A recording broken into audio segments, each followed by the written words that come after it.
Perokok pihak ketiga itu adalah orang yang berada Mm-mm. di ruangan yang sebelumnya digunakan untuk merokok. Gimana coba bisa diulang lagi?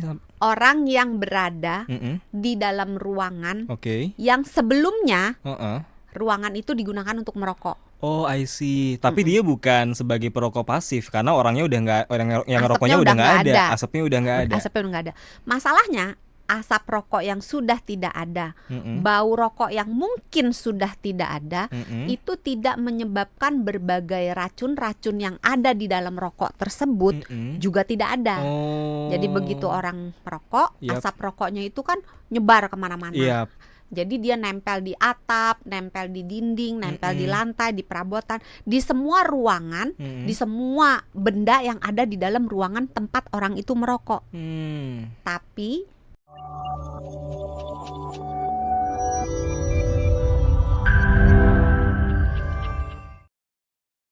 Yang suka ngerokok sehat juga nggak?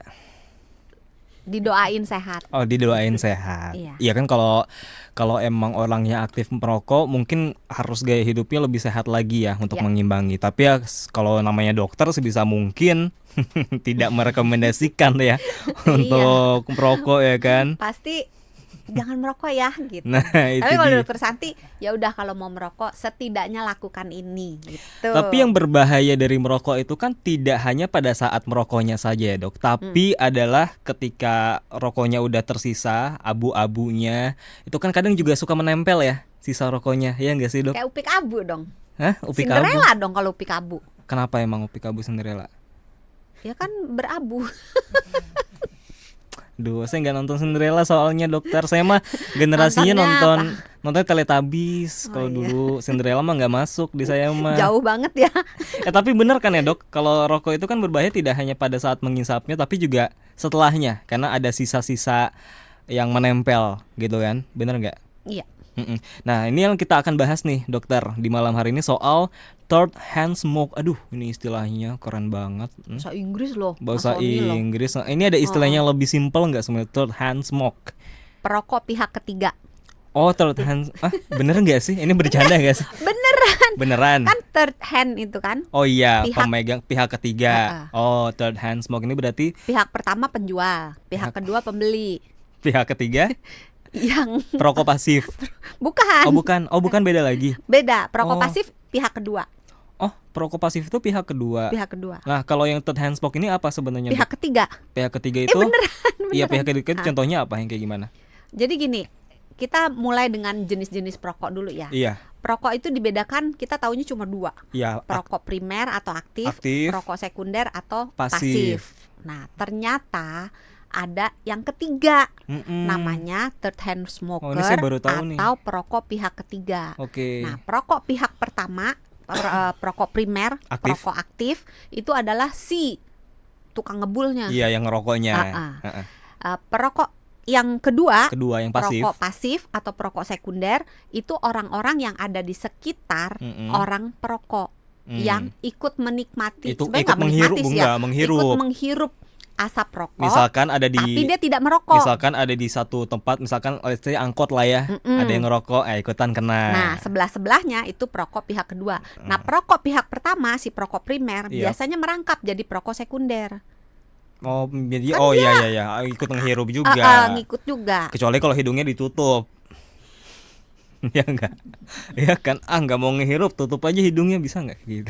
Bener juga, napasnya udah pakai mulut gitu ya. Iya. Sebenarnya bernafas dengan hidung dengan mulut itu lebih baik dengan hidung. Iya, Kenapa? pernah kita bahas juga ya kan. Coba inget nggak kenapa? Kalau- Kita tes nih ingatannya Mas Sony. Kalau sahabat Sonora lupa, bisa tonton di YouTube ya, cari aja di Health Corner, bahas tentang bernafas, ntar ada bahasannya. Tanda-tanda bahwa Mas Sony sebenarnya lupa.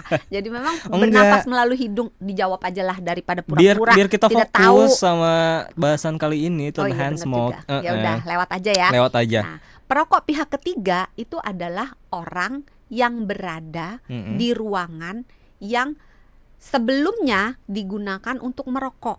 Gimana coba bisa diulang lagi? Orang yang berada di dalam ruangan Oke. yang sebelumnya Heeh. ruangan itu digunakan untuk merokok. Oh, I see. Tapi dia bukan sebagai perokok pasif karena orangnya udah nggak, orang yang Asapnya rokoknya udah udah nggak nggak ada, ada. asapnya udah nggak ada. Asapnya udah nggak ada. Masalahnya asap rokok yang sudah tidak ada, Mm-mm. bau rokok yang mungkin sudah tidak ada, Mm-mm. itu tidak menyebabkan berbagai racun-racun yang ada di dalam rokok tersebut Mm-mm. juga tidak ada. Oh. Jadi begitu orang merokok, Yap. asap rokoknya itu kan nyebar kemana-mana. Iya. Jadi dia nempel di atap, nempel di dinding, nempel di Mm-mm. lantai, di perabotan, di semua ruangan, Mm-mm. di semua benda yang ada di dalam ruangan tempat orang itu merokok. Tapi tidak terbatas pada ruangan benda mati aja, Yap. termasuk juga si perokoknya. Mm-mm. Jadi perokoknya ini juga merangkap jadi sumber untuk orang lain kalau bersentuhan dengan dia Iya. menjadi sumber pihak ketiga. Hmm. Karena kan badannya juga kena asap. Iya, iya, iya. Ya kan, asapnya kan nempel di dia sehingga racun-racun yang ada di dalam asap itu melekat juga di dia. Oh. Di kulitnya, di rambutnya, di giginya, di pakaiannya, di celananya, semuanya. Saya pikir selama ini racun-racun yang ada di rokok itu Kamu mikirnya salah. padahal belum Belum ya? ini hipotesanya. Maaf, Enggak, ulang. selama ini yang saya pikir itu racun-racun di rokok itu cuma bertahan ketika asapnya masih ada. Ketika asapnya hilang, racunnya hilang. Ternyata enggak ya. Ternyata tidak. Karena Jadi, ketika asapnya udah nggak ada, ternyata dia menempel ke barang-barang sekitarnya, termasuk yang meja segala macam itu ya. Nah, kenapa sisa racun rokok ini, Dok, bisa nempel di benda-benda sekitar? ya karena asapnya nyebar. Dia nggak Racunnya itu ada di dalam asapnya. Iya. Dan begitu asapnya secara kasat mata, secara terlihatnya udah nggak ada, Mm-mm. baunya udah nggak ada, racunnya itu nggak bisa lepas. Semakin kecil ruangannya, Mm-mm. semakin banyak orang yang merokok di dalamnya, Iya. semakin sering digunakan untuk merokok, Mm-mm. semakin buruk ventilasi ruangannya, maka semakin tebal tumpukan racun yang tersisa dari asap rokok itu. Jadi dia ngumpul terus tuh. Iya, iya, iya. Susah dibersihinnya. That's why kita tuh harus sering-sering ngebersihin ini ya, benda-benda sekitar ya, kayak meja, sering dilap gitu. Agak Itu susah. berpengaruh nggak sih, Dok? Agak susah. Pengaruh iya, tapi nggak banyak. Oh, nggak banyak. Karena asap rokok, racun yang ada di dalam asap rokok ini Mm-mm. itu nggak bisa dengan mudah kita bersihin pakai Iya. air dan sabun gitu. Atau disinfektan gitu, nggak bisa ya, susah. Copotnya cuma sedikit gitu Oh loh. gitu. Karena banyak nih jumlah racunnya nih, atau gimana? Atau emang Sifatnya. sifatnya emang sejahat itu gitu ya? Karena si racunnya ini hanya bisa rontok kalau kita berikan sesuatu yang sifatnya asam. Oh gitu. Sedangkan si sabun pada umumnya sifatnya basa, alkali. Nah, jadi dipakai nggak copot. Makanya kalau mau ngebersihin sisa Rokok. rokok, si pihak ketiga ini Yap. harus menggunakan campuran, sebenarnya kalau mau yang rada mahal yaitu cuka apel. Oh, karena asam ya. Dicampur dengan air. Tapi kan masalahnya mahal ya.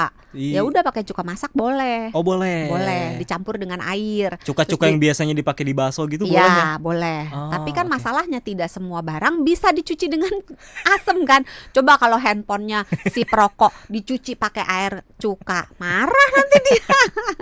Bisa-bisa Susahnya di situ. Bisa-bisa malah nular ke tangannya jadi ikutan asam juga. Iya. Ya kan? Nah, kalau misalnya di meja gitu, dibersihin dulu dengan air ditambah air cuka. Iya. Ya, jadi cukanya diencerin, dibersihin, baru step berikutnya baru dibersihkan dengan air dan sabun atau dengan desinfektan. Bagaimana kalau si racun itu tadi menempelnya di baju atau di tangan? Kalau tangan kan dicuci sama sabun berarti nggak hilang juga dong, karena kan Susah sabun basah hilangnya, juga iya, ya. Masa susah kita hilang. cuci tangannya harus pakai cuka juga?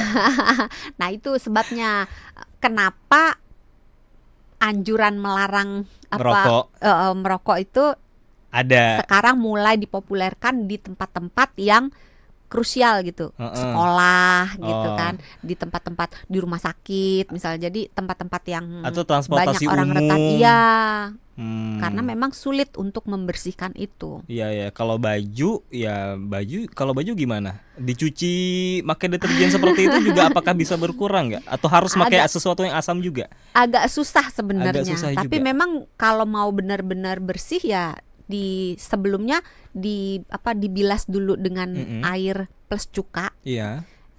Di Ya dibilas ya, iya, dibilas. sebelum dicuci dengan Oh, deterjen. gitu. Iya. Dan Oh. sebaiknya dipisahkan Mm-mm. pakaian si perokok dengan pakaian non perokok dipisahkan. Oh. Karena bisa kontaminasi silang. Oh, gitu. Jadi racunnya itu begitu nempel ke pakaian anaknya, itu bisa melekat di I pakaian anak. see. Jadi sebaiknya pakaian perokok dipisahkan.